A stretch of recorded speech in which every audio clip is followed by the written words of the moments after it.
Growing up, I knew about the power of Whitney Young and how effective he was and how he was recognized as one of the great civil rights leaders in the country. We know at the University of Texas at Austin is that in order to do our work, to extend the work into the community, we have to work with effective community-based organizations and to connect the resources of the university to the needs of the community through these community-based organizations. And I can think of no better organization than the Austin Area Urban League.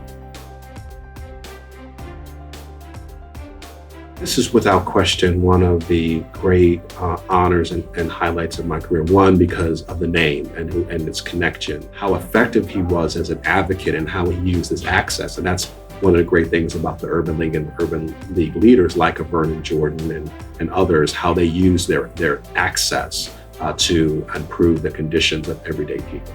What's so impressive about Whitney Young and many of the executive directors was that they were social workers and that they were embedded and committed to working at that grassroots level.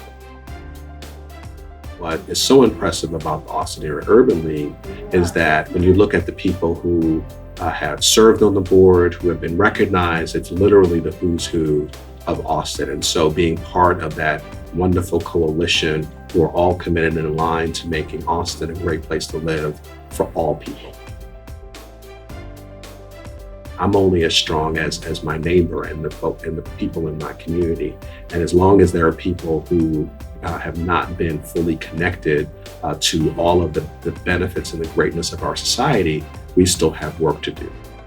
We have to make sure that our young people are protected, that their actions are not criminalized, that they understand the full opportunity and access. And I was very blessed to have that access. I'm Gregory Vincent, Vice President for Diversity and Community Engagement at the University of Texas at Austin and Chair of the Austin Area Urban League. And I'm honored and humbled to accept the Whitney M. Young Leadership Award.